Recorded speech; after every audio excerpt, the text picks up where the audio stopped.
Hey y'all, Matt here, and happy Friday, and thank you for joining me for this second video in this Ruth series as we walk through and read the book of Ruth together.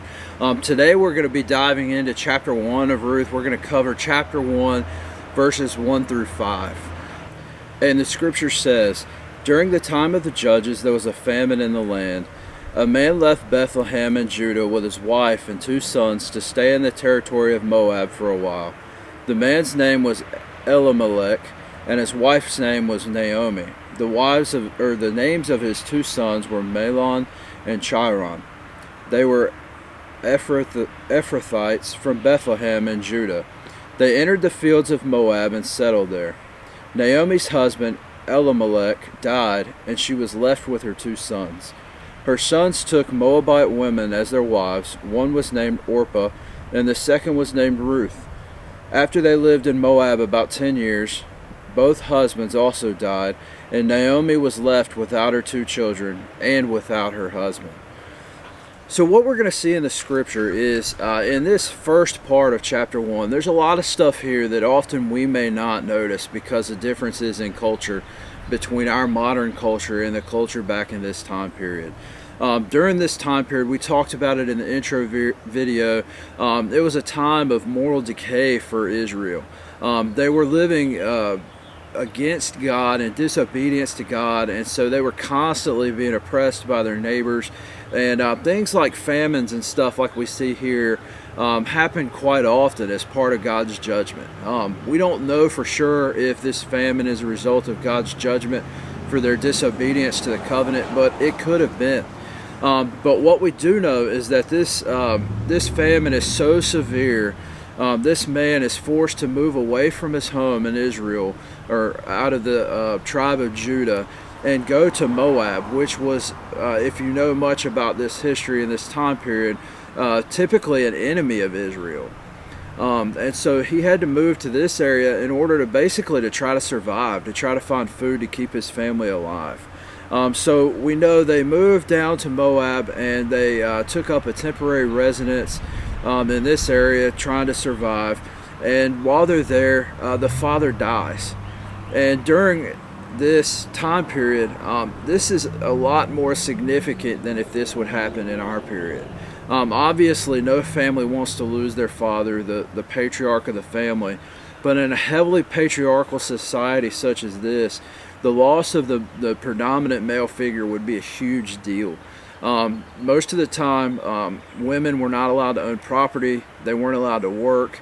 They weren't even allowed to inherit what their husband owned. So they would have been deeply reliant on a male figure in order to basically keep them alive after this. And luckily for Naomi, she has 2 sons, and these sons in this culture where family was of utmost importance, they would have basically been charged with taking care of their mother, taking the inheritance from their father and providing for her, looking after her needs, because she wouldn't have been able to do that on her own. What we see after this is these 2 sons, they end up marrying Moabite women.